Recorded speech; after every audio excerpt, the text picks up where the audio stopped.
Aqui com Severiano Castelo, uma das maiores autoridades em meio ambiente da região, cientista e entusiasta da educação ambiental.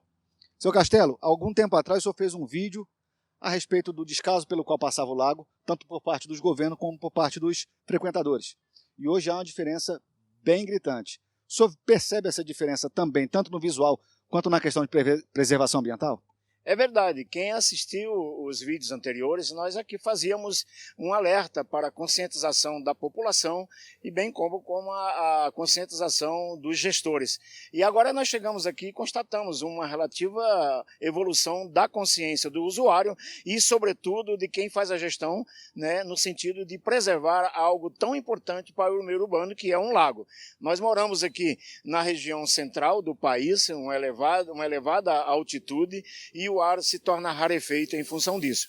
E um lago no meio urbano tem a função de umidificar o ambiente, né, permitindo que a gente possa ter uma melhor respiração e, consequentemente, uma melhor qualidade de vida. E com relação, né, à orla do lago, tem sido fantástico observar. Eu ouço das pessoas que frequentam o lago uma notória percepção. Tem havido efetivamente, né, um cuidado, né? Nós vemos agora assim um verde, um bem-estar a quem frequenta, e esse lago tem uma grande importância, e a importância que é a gente poder acreditar que é possível sim conservarmos o verde no meio urbano. O senhor sabe que para fazer o plantio das novas árvores aqui, tanto as frutíferas quanto as nativas, houve um transplante de árvore. O governo pegou de propriedades que iam derrubar as árvores, pegou as árvores já adultas e transportou elas aqui e reimplantou elas na orla do lago. Você já tinha ouvido falar de uma coisa parecida na região? Já conhece esse processo? Olha, é uma atitude icônica em termos de gestão ambiental. E é de fundamental importância que a gente perceba, né, que quando a gente quer sejamos sociedade integrada ao gestor público, né, poder fazer com que o próprio ambiente cuide e ofereça oportunidade da gente transportar árvore e transplantá-las para um ambiente em que ela sofra adequação de espaço onde ela está sendo introduzida. A gente observa que o lago está tomando uma nova feição. Isso é muito importante do ponto de vista do meio ambiente. Para o ser humano, para o morador em geral, qual é o benefício que existe para a vida do ser humano em ter uma área verde bem cuidada, um lago que propicia essa limpeza, essa modificação do ar? Qual é o ganho do ser humano em si? Olha, o ser humano ele foi criado dentro de um ambiente verde. As características, né, óticas do ser humano estão atreladas à questão ambiental. O ser humano debaixo de uma árvore ele nunca comete um ato doloroso.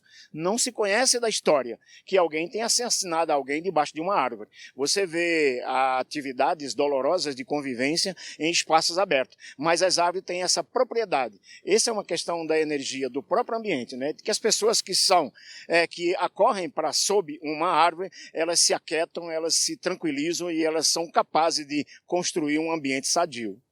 Seu Castelo, o senhor chegou aqui na cidade em 1992. Eu queria que o senhor contasse um pouco da sua história aqui em Cidade Ocidental e falasse um pouco também sobre o que o levou a ser um ativista pró-meio ambiente. Olha, eu sou do Rio Grande do Norte, uma cidade chamada Cruzeta, e eu tive uma professora que me ensinou muitas coisas, inclusive a razão de existir e o significado das palavras. Eu, quando criança, já plantava árvore. Eu tenho árvore no Nordeste que deve estar viva ainda com 60 anos. E, bem jovem, eu fui militar e fui para o Rio de Janeiro. E lá eu encontrei um amigo chamado João Xavier, que ele era meu colega da Marinha, né, e ele me levou para um sítio que ele comprou nos anos 80. E na década de 80, 90, junto com ele, naquele sítio, nós plantamos uma floresta. Essa floresta foi objeto de reportagem, junto com outras florestas, quando houve uma catástrofe no Rio de Janeiro, um grande deslizamento. E esta chácara, este sítio, foi um dos que ficaram preservados em função da floresta. Quando foi nos anos 90, no início dos anos 90, 92 precisamente, eu vim para Brasília, inicialmente, e vim chegar na cidade ocidental. Quando aqui cheguei, fiquei encantado pela tranquilidade que a cidade ainda apresentava. E, ao longo desse tempo, eu vim percebendo a degradação do ambiente, o que me fez aplicar os meus conhecimentos em arborização e vim propagando aquelas árvores que da Praça da 15, com a 17, tem árvores ali que foram plantadas em 93, árvores enormes, junto pela comunidade. E a gente veio na cidade desenvolvendo o conceito através de educação ambiental nas escolas, através de palestra, através de simples conversa com as pessoas para conscientizar da importância do meio ambiente. É algo que a gente tem feito aqui na cidade, e o que me alegra bastante é a gestão pública hoje adotar no maior nível, né, o plantio de árvore. Eu tenho recebido informações de pessoas da gestão que estão com um programa de um elevado número de plantio de árvore. Né? Isso é fundamental para o meio ambiente, isso nos alegra, porque isso é o feedback, isso é a resposta de que os ambientalistas se alegram, é poder ver alguém plantando uma árvore, fruto do que ele disse ser importante. O senhor tem muitos inventos, muitas experiências, que a gente costuma até chamar de professor pardal na área de geração de energia. Da onde vem essa inspiração aí da geração de energia? Eu sou especialista em eletrônica formado pela Marinha do Brasil, e onde eu aprendi muitas coisas, inclusive a geração de energia de fonte alternativa, eólica e solar. Como eu me especializei na área de engenharia de energia sustentável, das energias fotovoltaica e eólica, eu desenvolvi alguns recursos para a geração elétrica.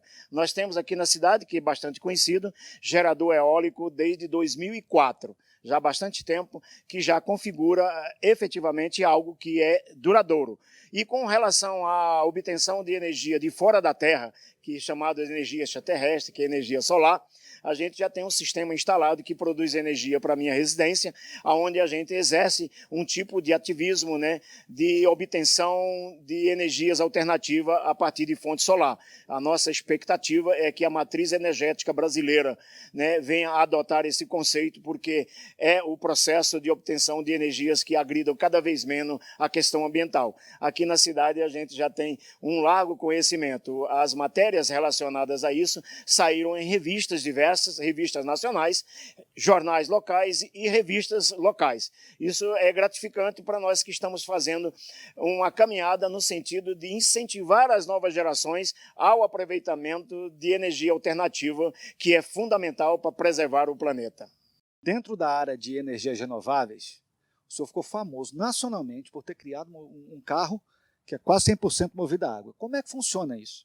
Bom, nós tivemos a pesquisa, fruto de pesquisa, né, que a água poderia gerar energia a partir da quebra da molécula de H2O. Foi o que nós fizemos. Estudando, né, em laboratório de escolas de segundo grau, ensino médio, nós descobrimos que isso seria fácil de executar. Aí nós desenvolvemos uma célula, produzimos hidrogênio e esse carro já funciona há alguns anos. A legislação não nos permite, no Brasil, a utilização de carros 100% a hidrogênio. No entanto, esse sistema é um sistema auxiliar que gera hidrogênio para o carro otimizar o aproveitamento do combustível original. Isso ficou bastante conhecido porque tornou-se de domínio público e isso foi utilizado por milhares de pessoas ao longo do planeta, não só do Brasil. Essa ideia de utilização de energias alternativas com a associação à mobilidade, que é a questão do carro, houve uma contribuição significativa, né, com a redução da poluição gerada pelos combustíveis fósseis conhecidos que a gente tem no mercado ainda. Mas a perspectiva é que a busca de alternativas ocorram cada vez em índices mais elevados e a população possa fazer uso de energias alternativas não só para o uso doméstico, mas também para a mobilidade. E agora, além do carro a água, o senhor está trabalhando num carro movido a energia solar. Confere? Pois é, o carro elétrico já é uma realidade no planeta. No Brasil, já está começando a despontar. A própria legislação já faz a adequação da documentação do automóvel que for convertido de combustão para elétrico. E nós estamos trabalhando no projeto para transformar o nosso carro, que era com auxílio de hidrogênio, plenamente em elétrico. Significa o quê? Colocar sobre ele placas que sejam capazes de pegar a energia do sol, converter em elétrica, armazenar em baterias e aplicar a um motor elétrico, fazendo o carro 100% elétrico de fonte solar. Bom, senhor Castelo, o senhor como pioneiro, o senhor acompanhou o crescimento e o progresso da cidade. E antes da emancipação, por exemplo, a cidade tinha várias nascentes, a riqueza ambiental era muito maior do que é hoje. É verdade, o solo nato, ele tinha suas características inerentes à natureza. Depois que se implantou-se a cidade e não houve o devido cuidado ao longo do tempo, nós estamos aqui há quase 30 anos e vimos que as nascentes foram desaparecendo por causa da degradação ambiental. E agora a gente percebe que a arborização começa a recuperar esse aspecto hidrológico, né? Aqui atrás de mim tem uma área bastante árvore e essa área é responsável pela carga de água que abastece o lago. Uma chuva que cai na época do inverno, lá acima, aqui atrás de mim, né, ela bate no solo, entra no lençol freático e ela vai levar 3, 4, 5, 6 meses para abastecer o lago. Esse é o efeito do fluxo de chuva. E a gente percebe que as nascentes estão começando a surgir na superfície e é de fundamental importância, porque quando se mata a nascente, mata-se o rio, mata-se a bacia hidrológica. Hidrográfica, aliás. Era uma bacia hidrográfica, não sei se vocês corrigem. O senhor consegue enumerar alguns dos atos que mais prejudicaram o meio ambiente desde o ano da fundação até hoje? Olha, o principal dele foi a retirada das árvores. Tem um conjunto de árvores, uma dezena, chamada árvore de nascente. Elas são entrelaçadas. Você tem a árvore e tem a nascente. Se você tira a nascente, a árvore morre. Se você tira a árvore, a nascente morre. Um exemplo é buritizeiro, né, aça-peixe, e existem outras árvores, né, que têm a propriedade de produzir a nascente na superfície. O senhor foi um dos principais críticos à derrubada das árvores na área da Praça Central, né? O senhor pode falar um pouco sobre isso, sobre o que aconteceu na Praça Central e qual foi o prejuízo para o meio ambiente daquela praça ter sido impermeabilizada? As ações que levaram à impermeabilização da praça não é de meu conhecimento, isso é uma questão de gestão pública. A gente, como ativista ambiental, tem o cuidado de, na cidade onde está havendo alguma intervenção, a gente, como ambientalista, que tem uma consciência já de décadas, a gente conversa com as pessoas. A gente só não tem o poder de fazer intervenção para impedir o dano causado. Mas o fato é que, quando houve a impermeabilização, o efeito estava previsto e, de fato, a constatação é óbvia. A gente percebe que é através da conscientização, como foi no caso do lago.